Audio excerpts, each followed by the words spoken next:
Saludo a alguien con mucho cariño, es el padre Juan Ángel López, que es doctor en historia eclesiástica y que evidentemente pues con nosotros siempre está atento para compartir. Padre Juan Ángel, los saludo, feliz fiesta de la independencia, padre. Muy buenos días, Carlos, buenos días ahí en el estudio, feliz Día de la Patria para ustedes. Un gusto acompañarles en este día en el que celebramos 201 años del inicio de esta gesta independentista, que bueno, estamos todavía en pañales para lograr la verdadera independencia, pero poco a poco, con la confianza puesta en Dios y con la certeza de que efectivamente debemos más los hondureños que queremos lo mejor para el país y son menos aquellos que no lo desean tanto. Padre, recién vivimos, bueno, el año pasado, el bicentenario. Este es como un nuevo comienzo para la sociedad como tal. ¿Cuál debe de ser la actitud que debemos de tener los hondureños para hacer patria? Mira, Carlos, honestamente debo decirlo, de hecho en la columna del Fides de la semana pasada yo lo hablaba, la celebración del 200 aniversario fue muy deslucida, o sea, lamentablemente en el ambiente tan crispado en el que hemos estado viviendo y seguimos viviendo lamentablemente, pero allá era todavía más evidente hace un año, creo. Pues no lo celebramos como se debería. O sea, sinceramente, fuera del esfuerzo que hicieron los del comité ad hoc, que trataron de salir adelante, pero lógico, con tanta cosa en contra, la universidad que hizo algo, ustedes que hicieron algo como medios, algunos medios que se intentaron pues llevar adelante esto, pero realmente fue muy pobre, hay que decirlo. Es un nuevo comienzo, no sé, fíjate, Carlos, porque es que el asunto es que nuestros países necesitan estar en un permanente examen de conciencia y reformándose de manera permanente. Y hay cosas que evidentemente los ideales que se plantearon en el Acta de Independencia, en aquel documento que sirvió como una transacción para llevar adelante el proyecto de lo que debía ser la Federación Centroamericana y ahora pues las naciones centroamericanas, todavía esos valores estamos muy lejos de cumplirlos y de vivirlos, porque lamentablemente después del idealismo pues ocurrió el realismo de las divisiones internas que siempre han, como te diría, caracterizado a nuestros países, no solo a nivel de la rivalidad que había con la Capitanía General, con la sede de la Capitanía que era Guatemala, sino las rivalidades internas. No solo las rivalidades entre ciudades, que eso era muy común en aquella época y lo sigue siendo hoy en día, sino las rivalidades entre maneras de pensar y de concebir el Estado, maneras de pensar y concebir la política en general. Y esto pues nos sigue pasando una factura muy grande y lamentablemente pues, no se ve por dónde pasar. O sea, porque en nuestros países estamos viviendo situaciones de dictaduras, como el caso de Nicaragua, una semidictadura, digámoslo, en el caso de El Salvador, porque el presidente Bukele, con todo y que efectivamente tiene una popularidad muy alta y hay que reconocerlo, pero con un sistema muy autoritario, ¿no? En Guatemala, con tanta crisis que se está viviendo y que esas crisis de Guatemala siempre repercuten en el resto de los países, nosotros con la inestabilidad social y política terrible, con atrasadísimos yo no digo años luz, pero muchos años por culpa de este deterioro de la corrupción que ha causado la corrupción. Y así, pues, decir, un nuevo comienzo. ¿Y cuándo empezamos? Ese es el problema. O sea, ¿cuándo empezamos a vernos como hermanos? ¿Cuándo empezamos a vernos como una sola nación? Y dejamos que estos dueños de los partidos entiendan de una vez por todas que no ese es el camino, que seguir pensando de manera mezquina y aprovechándose de la palabra que más repiten, pueblo, pues no lo van a lograr. No van a lograr que salgamos como nación adelante. Entonces, tú me dices, un nuevo comienzo. Bueno, el problema es cuando empezamos y cuando terminamos un proceso. Aquí seguimos inventando el agua caliente a cada rato y sin un plan concreto, continuado de desarrollo, que más allá del partido que gobierne, más allá de quien esté al frente de la primera magistratura o en el Congreso, pues nos ayude a centrarnos en las cosas que realmente son importantes y a dejar de lado las que no lo son. Padre, y yo creo que hay muchas personas que aunque son pues feligreses, parte de nuestra iglesia, no conocen cuáles son esas iniciativas que como iglesia promovemos para construir una mejor Honduras, porque esto va más allá de la oración. Entonces, ¿cuáles son esas iniciativas que como iglesia tenemos para construir patria?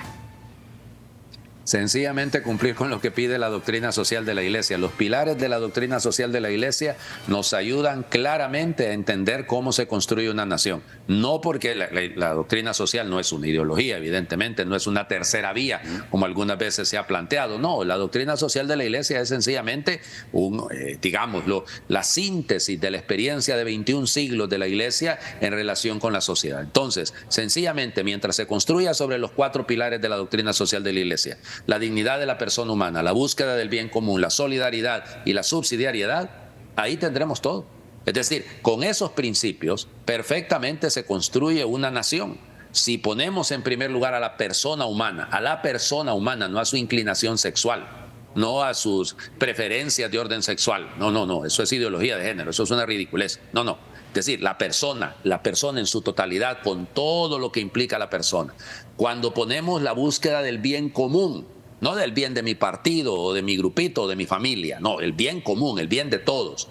Cuando ponemos el tema de la solidaridad, porque mientras no haya solidaridad, mientras no nos sintamos corresponsables los unos de los otros, el bien de o sea, es como que el que quiere el fracaso del gobierno de doña Xiomara Castro de Zelaya comete un error. Igual el que quería el fracaso del gobierno del presidente Hernández o del presidente Maduro o del presidente Lobo o del presidente Azcona. Es decir, todo el que piensa de esa manera ya no tiene sentido de solidaridad para nada. O sea, el éxito de nuestro país depende del éxito de una gestión que, evidentemente, auditada de manera civil, pueda llevar adelante estos ideales. Entonces, la solidaridad pasa por ahí. Y la subsidiariedad, que es un principio básico de la Iglesia, o sea, nació dentro de la Iglesia, aquí se emplea mal, ¿eh? O sea, se da subsidios, pero los subsidios son chocolatitos que se van repartiendo por ahí para calmar a las masas y tenerlas controladas, para que no se rebelen los taxistas, para que no se rebele el rubro del transporte, para que no se rebelen los estudiantes. Eso no es subsidiariedad. La subsidiariedad es un principio básico en la cual el que tiene más, digamos, no en sentido únicamente económico, sino el que tiene más posibilidades le ayuda al que menos tiene, o al menos no le estorba.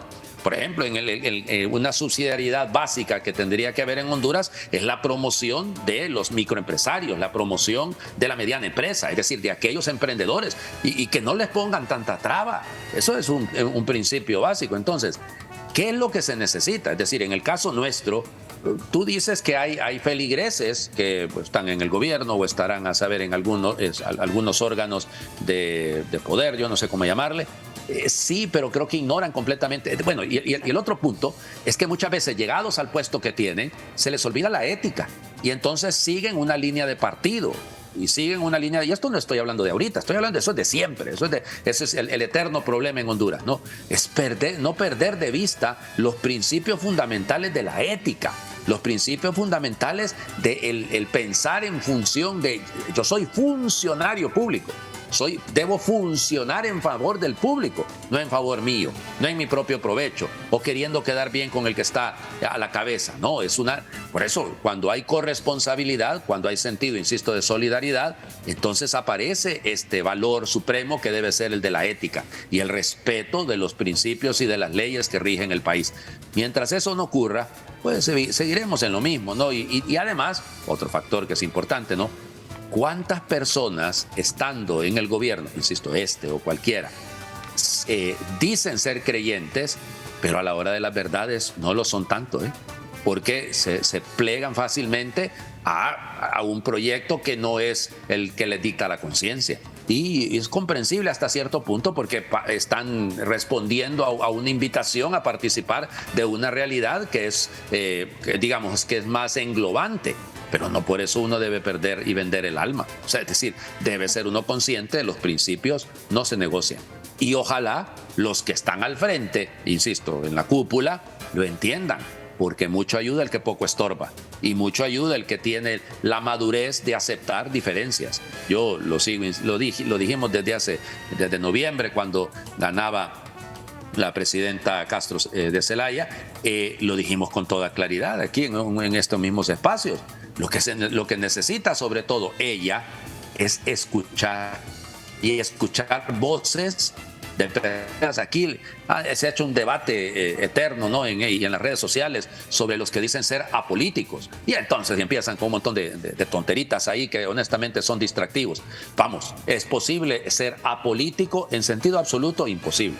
Porque vivimos en una ciudad, es decir, somos parte de la polis, somos parte de la realidad en la que estamos aquí, es decir, eso no se puede, pero el apolítico partidario sí existe. Yo soy un apolítico partidario, yo no pertenezco a ningún partido político, ni pretendo ni quiero pertenecer a ningún partido político, pero no dejo de ser político en el sentido de ser miembro de una sociedad y que me siento responsable como ciudadano y además por mi fe para responder a esto. Entonces, ¿qué es lo que necesitamos? ¿Qué es lo que se ocupa? Que se escuche las voces de las personas que no me andan buscando porque quiero una chamba, que no me andan buscando por mi propio beneficio, sino que me andan buscando porque quieren el bien de Honduras. Pero si yo solo escucho a mi círculo más interno, digamos, más cercano, y no escucho las voces, no disidentes, porque no es un asunto de disidencia, no es un asunto de oposición, es un asunto de criterio. O sea, cuando tú eres capaz, gobernando, bueno, yo me siento aquí con mi consejo pastoral en la parroquia. En el consejo pastoral no está la gente que yo quiero. Es decir, hay algunos que yo les he pedido que me ayuden en esto o en aquello, pero hay algunos que los han elegido los mismos miembros de las pastorales, de las dimensiones. Legítimo, ¿no? Y de repente son personas con las que chocamos, que no tenemos tanta afinidad, pero qué lindo cuando sabemos escucharnos y cuando tenemos un proyecto común y cuando trabajamos juntos, aunamos esfuerzos para que las cosas salgan bien. Y pongo un ejemplo a nivel de una parroquia que no es nada, ¿no? Es decir, pero eso debería de ocurrir en el país, pero aquí seguimos empecinados en que este es ñángara, que aquel es narco, que aquel es no sé qué, y bueno, si vamos a seguir en eso, insultándonos y faltándonos al respeto y a la caridad, incapaces de creer que el otro pueda cambiar primero y que el otro pueda hacer algo bueno y que pueda querer algo bueno para el país, vamos a seguir en las mismas. Y esto, insisto, es de ahora, es de ayer, es de anteayer y ojalá no sea de mañana. Pero para eso celebrar, o sea, es decir, piensen en un detalle, solamente, ¿cómo llegamos a esta celebración de estas fiestas cívicas? Peleados porque le cambiaron fiestas cívicas refundacionales. Y obligaron a todos los colegios y las escuelas a que le pusieran fiestas cívicas refundacionales. Son las fiestas patrias, hombre. Y era la fiesta patria en 1825, en 1842, y era en 1891, y era igual. Si es la patria la que importa. Pero andarle cambiando el nombre a las cosas no nos hace cambiar como personas. Ponerle un nombrecito más rimbombante no nos hace mejores. Es decir, no cambia ahí la cosa. Algunos dicen que lo único que ha cambiado este gobierno en lo que lleva del periodo, que no es cierto, por eso también es injusto esto, que es cambiar el color de la bandera. Tampoco, porque ellos no lo cambiaron. Ese era el color de la bandera. El azul turquesa es el color de la bandera. Que hubo otros que le pusieron ahí un color semejante al de Motagua, eso es otra cosa. Pero el color es ese. Ese es el color que quedó en el decreto en el que se creó la bandera nacional. Entonces, insisto, si seguimos con esas tonterititas, ¿no? Con esas cositas, y nos vivimos quedando con eso, perdemos el tiempo. Perdemos el tiempo porque es que ¿a quién le corresponde marchar? ¿A quién le corresponde llevar esto? Pues sí, imagínense ustedes. Quien coordina el asunto normalmente debe ser el Ministerio de Educación, ¿no? Eso es lo que normalmente se ha estilado. Pues entonces son los educadores y los que son educados y los que son educandos. Hay otros grupos que en otro momento podrían, si quieren, desfilar y marchar y hacer lo que quieran. Pero hasta en esas cosas nos perdemos. Hasta en eso nos dividimos. Acabo de ver un video recientemente entró al estadio un grupo, no sé si era de los amigos del Frente Nacional de Resistencia Popular, y los agarraron a botellazos y los abucharon y todo. Eso no es lo que necesitamos. Eso no es lo que necesitamos. Esa confrontación no es la que ocupamos. Entonces, ya les digo, siento que hay tanta cosa que evidentemente no es el espacio tampoco para eso. Pero mientras no nos responsabilicemos, cada uno en su trinchera, cada uno en lo suyo, ¿no? Respetando su espacio y su ambiente, yo no pretendo en ningún momento inmiscuirme en las decisiones políticas del Congreso o de qué sé yo, o del Ejecutivo. No me corresponde. Pero ellos también tienen que entender que nuestra voz, la voz de los sacerdotes, la voz de la iglesia en general, porque yo no soy la iglesia, yo soy un miembro de la iglesia, pero no les estamos queriendo hacer ningún daño. No somos sus enemigos. No, lo que queremos es lo mejor para el país. Lo que queremos es que aprendamos juntos a sentarnos, no digo a sentarnos nosotros con ellos, pero a vernos como hermanos. Y si nos seguimos viendo como enemigos, ay, señor, vamos a seguir. El próximo año vamos a volver sobre esto y vamos a seguir en las mismas cosas. Yo siento, y termino, perdón que haya hablado tanto, disculpen, siento que todavía no hay un proyecto definido de país. Refundar el país es llevarlo a sus cimientos, a la fundación, a lo que realmente es legítimo. ¿Es correcto eso? Sí, sí lo es, pero sin perder de vista que no se puede borrar de un plumazo la historia, que no se puede ignorar lo que nos ha llevado hasta este punto. Y la historia no comenzó en el 2009, tampoco con el golpe de Estado, tampoco comenzó ahí. Es decir, tampoco podemos seguirlo midiendo todo desde ahí, tampoco podemos seguir insistiendo en que 12 años, no sé, 12 años y 12 años. No, hombre, si tenemos más tiempo de estar arruinándonos la vida. No empezó hace 12 años, hace 12 años comenzó un proceso, más bien hace 8, nefasto, bueno, también incluyendo lo del golpe, ¿no? Nefasto, que debería de llenarnos de vergüenza.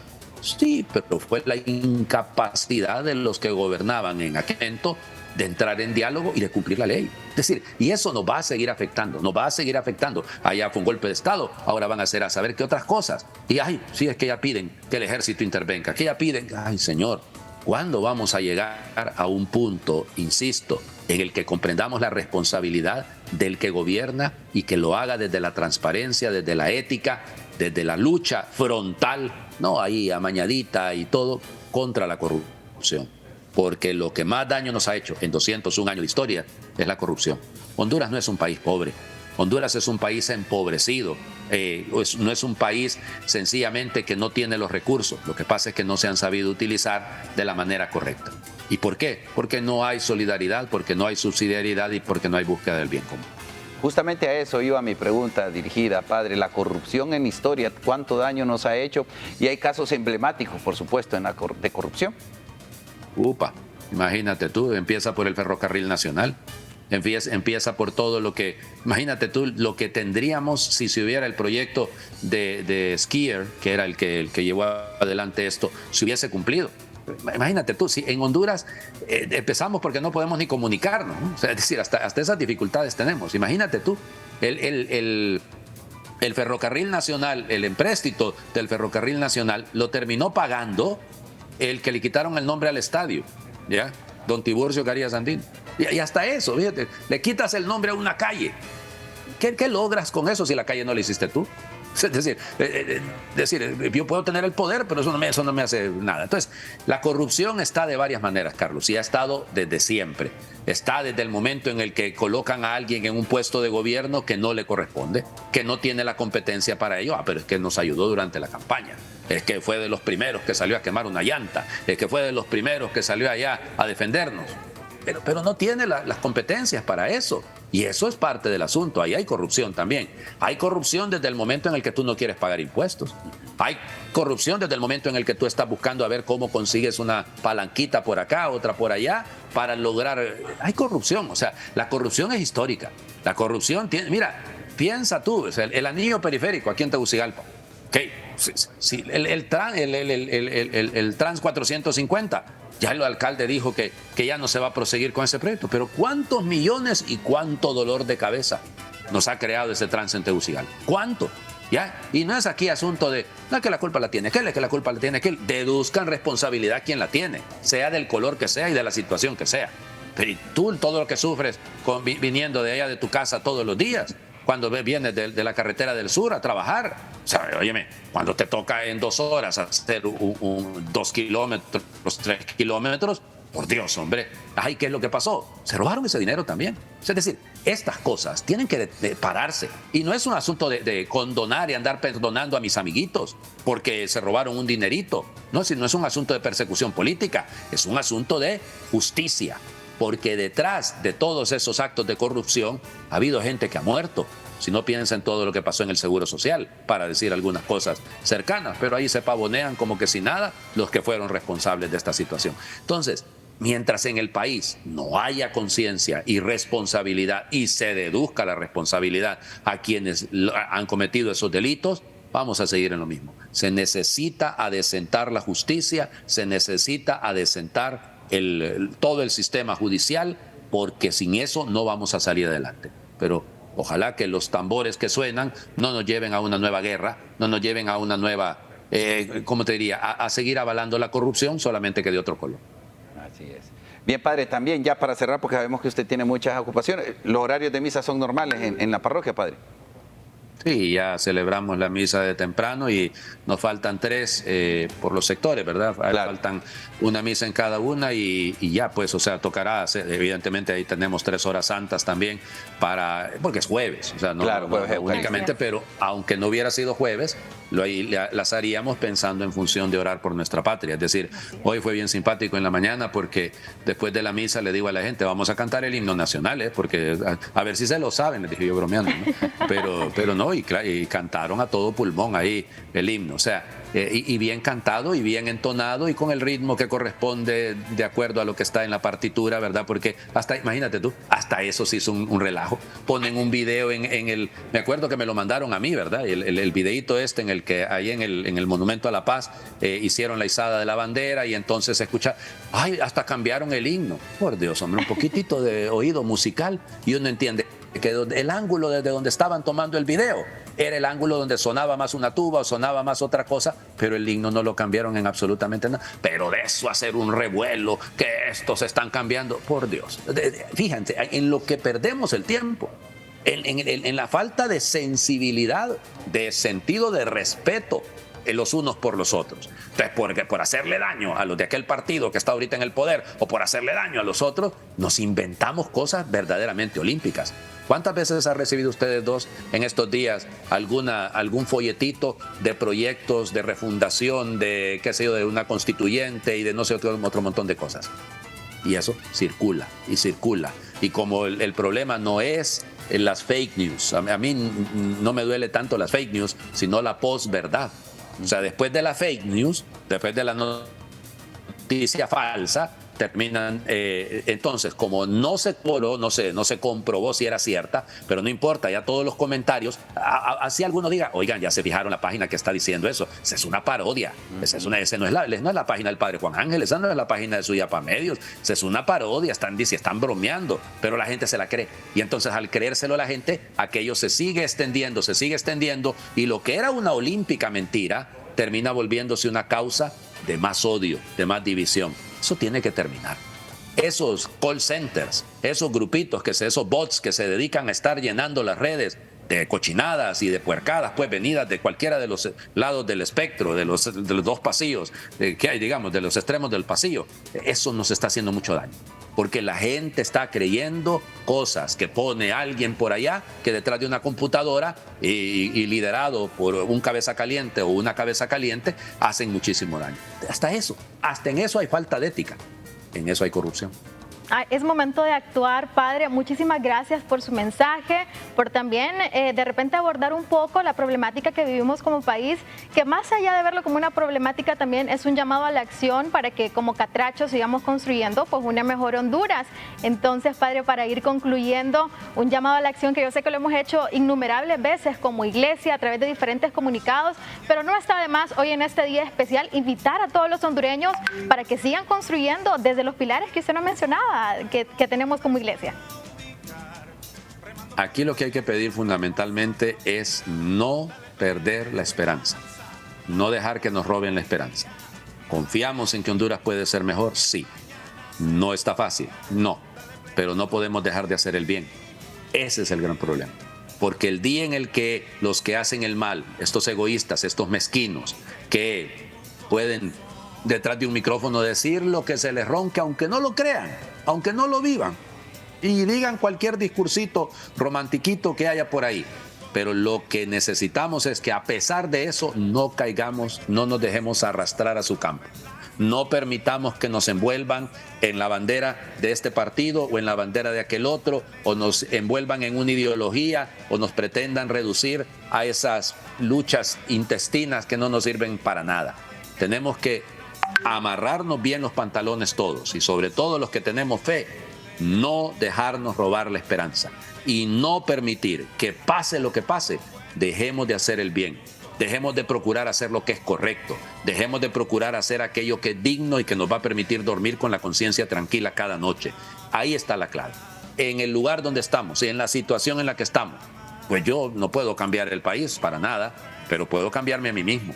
y puedo provocar que mis acciones y mis actitudes sean lo mejor posible para el bien de los míos, para el bien propio, para el bien personal, para el bien de mi familia. Esa es mi tarea. Mientras cada uno de nosotros se ocupe de hacer las cosas mejor cada día y no deje de hacerlo, en ese marco sí se puede construir un mejor país. Porque entonces cada uno haciendo bien lo que le toca y ayudándole a otro a que lo haga, y con el ejemplo sirviéndole a otro para que lo haga, es posible que comencemos a cambiar.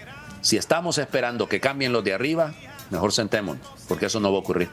Porque eso lamentablemente no hay manera de que estos señores entiendan que el poder no es para endiosarse, sino que el poder es para servir. Y eso también se aplica para nosotros, porque la potestad que tengo yo y la que tienen ustedes presentándose en un foro como este, pues también pasa factura, y tenemos que ser honestos frente a eso y con toda sinceridad descubrir y aceptar cuando no hemos actuado de manera correcta, de manera sincera, transparente, yo no sé cómo llamarle, y cambiar, y atrevernos a cambiar. Bien, Padre Juan Ángel, muchas gracias por habernos atendido, un fuerte abrazo y por supuesto hoy jueves eucarístico también pidiendo por cada uno de ustedes, los sacerdotes, y por su ministerio. Un fuerte abrazo, Padre Juan Ángel. Gracias, Carlos, un abrazo para ti y para ustedes ahí desde la distancia.